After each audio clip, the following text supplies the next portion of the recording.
वैदिक पर्सपेक्टिव के इस YouTube चैनल को सब्सक्राइब करें, वीडियो को लाइक व शेयर करें।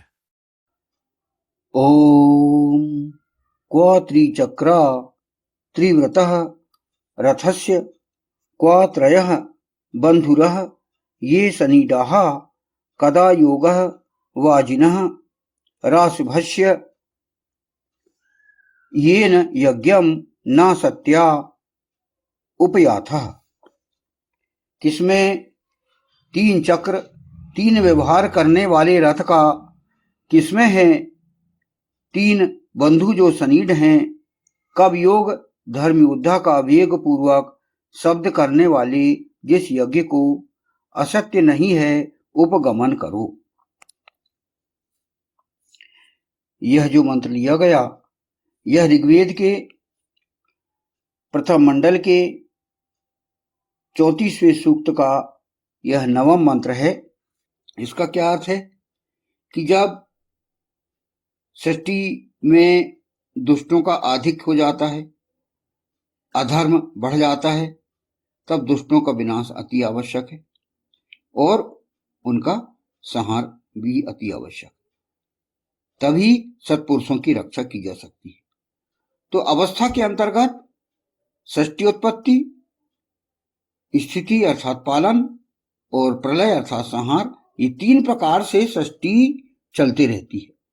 सृष्टि उत्पत्ति हुई, फिर पालन पोषण हुआ और फिर संहार हुआ। ये तीन चक्र चलते रहते हैं सृष्टि के।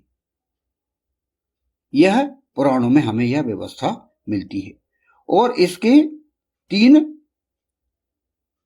देवों के देव महाधिदेव जो है, तीन प्रमुख त्रिदेव स्थापित किए गए हैं, निश्चित किए गए हैं। तो सृष्टि उत्पत्ति के लिए भगवान ब्रह्मा और सृष्टि के पालन संचालन व्यवस्था आदि के लिए भगवान विष्णु और सृष्टि के संहार के लिए प्रलय के लिए वह जो है भगवान विष्णु को भगवान शिव को जो है निश्चित किया गया है। तो ये तीन चक्र चलते रहते हैं और इस चक्र के आधार तो सृष्टि की यह व्यवस्था चलते रहती है जब तक व्यक्ति को मोक्ष प्राप्त नहीं होता। इसलिए कर्मफल सिद्धांत की व्यवस्था ईश्वर ने, ईशान परम परमात्मा ने बना के रखी है। यदि हम सृष्टि को समझें, ईश्वर की सृष्टि को और ईश्वर की मूल भावना को समझें, तो वास्तव में सृष्टि अच्छे लोगों के लिए बनाई गई है और स्वतंत्रता दी गई है कि आप अच्छे बन सकते हैं या बुरे बन सकते हैं। तो अच्छे बनने के लिए ईश्वर ने हम सभी को प्रेरित किया है, इसलिए नैतिक नियम बनाए गए हैं, पूरी सृष्टि की व्यवस्था बनाई गई है और जो नियम है जैसे दिन रात का होना, वायु, सूर्य की किरणें, विटामिन डी, पेड़ पौधे, जीवन, ये सारी व्यवस्था जो देख रहे हैं भगवान ब्रह्मा, भगवान विष्णु, भगवान शिव, ये यदि अपने अपने लोक में बैठकर ये व्यवस्था को यदि संचालित कर रहे हैं तो यह हमारा सौभाग्य है। और हम यदि अच्छे कर्म करते हैं तो ईश्वर ऐसे व्यक्ति से भिन्न व्यवहार करती। भिन्न व्यवहार का मतलब यह है कि अच्छे व्यवहार हम यदि कर रहे हैं, यदि इन चक्र प्रबंध के आधार पर चल रहे हैं और तीन आधार स्तंभ को तरीके से मान रहे हैं, पूरी तरह से समर्पित होकर मान रहे हैं, तो ईश्वर हमसे अच्छा व्यवहार करता है और परिणाम हमें अच्छे मिलते हैं। तो जैसे कि ईश्वर ने सभी को छूट भी दे रखी है, प्रजातांत्रिक व्यवस्था है, ईश्वर चाहता है कि वो अच्छे बने, सभी लोग अच्छे बने, सभी लोग सुकृत बने, सभी लोग अपनी इंद्रियों को वश में करें, सभी लोग सृष्टि के सुकृत बनने के पश्चात वे जो अपने कर्म हैं उन कर्म के फलों को अच्छे से, अपने परिणाम उनके हों अच्छे, और यदि वे बुरे कर्म करते हों तो उन्हें बुरे कर्म की ओर जाएंगे तो उन्हें नरक मिलेगा। तो ये व्यवस्था धर्म, अर्थ, काम और मोक्ष की जो व्यवस्था बनाई गई है ये हम सभी के ही उत्थान के लिए बनाई गई है कि हम यदि अच्छे से उत्थान कर रहे हैं तो हमें मोक्ष की प्राप्ति होगी। इसीलिए कर्मफल सिद्धांत की व्यवस्था की गई है। और भगवान विष्णु ने तो कहा है कि हमारे जो भी कर्म हैं उनका निश्चित रूप से हमें परिणाम मिलता है। तो हम अच्छे कर्म करें तो हम अच्छे परिणाम पाने के लिए हमारा जीवन बिताएं। इस पर हम विशेष रूप से ध्यान रखें। अब इस नवम मंत्र का अगला फुटनोट हम समझने के प्रयास करते हैं। 3 व्यवहार वाले रथ का त्रिह व्रतः रथस्य, त्रिह व्रतः रथस्य, यह मंत्रांश में आया है।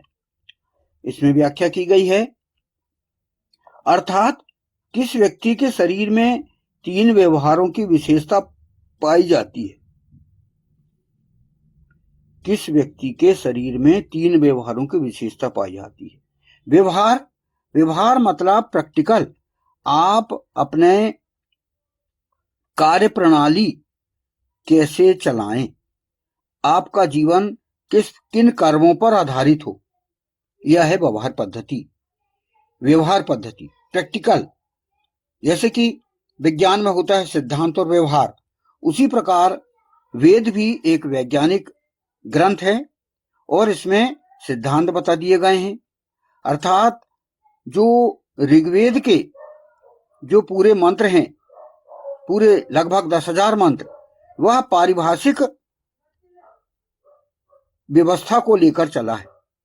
जो पूरा ग्रंथ है उसमें परिभाषाएं बताई गई हैं और जिसे हमें समझना है। और जो द्वितीय भाग है यजुर्वेद, वहां से हमारा प्रैक्टिकल शुरू होता है। यजुर्वेद में दंपति युगल और पूरे परिवार समाज में क्या व्यवस्था होना चाहिए, यह व्यवस्था बताई गई है। सामवेद में वही गांधर्व वेद, इसका उपवेद है सामवेद का, तो वहां पर आप परिवार की व्यवस्था बना के आप अपने माधुर्यपूर्ण जीवन बिताएं। और अथर्ववेद के अंतर्गत आपको जो है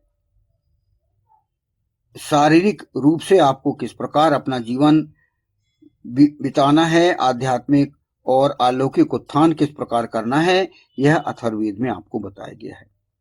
तो पूरी व्यवस्था ईश्वर ने, ईशान परम परमात्मा ने हमें दे दी है। सैद्धांतिक रूप से चलने के लिए 3 आधार स्तंभ हैं और व्यवहारिक रूप से चलने के लिए 3 आचरण स्तंभ हैं और एक हमारा जीवन उपदेश है। ये 7 चीजें बार बार हमें इस सूक्त में बताई गई हैं क्योंकि हमारे मन मस्तिष्क में ये बात बैठ जाए। यहाँ पर व्यवहार की बात की गई है।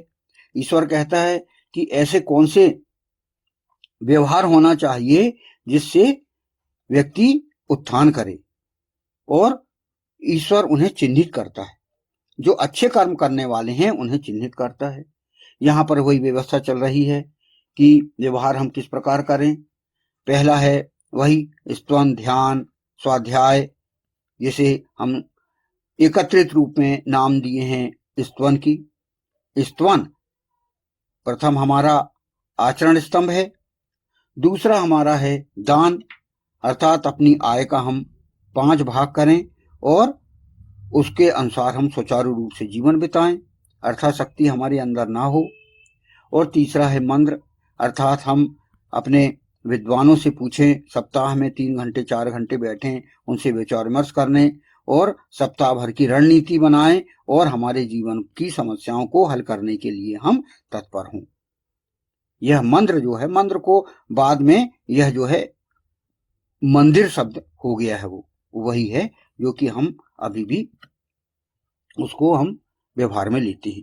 तो ये व्यवहारिक चीजें हैं और ये हमारे लिए प्रशिक्षित है। ये प्रशिक्षण हमें प्राप्त करना है, इसमें हमें प्रशिक्षित होना है। ये ट्रेनिंग है ये, और ट्रेनिंग होगी तब हम ईश्वर के लिए विशेष रूप से चिन्हित माने जाएंगे।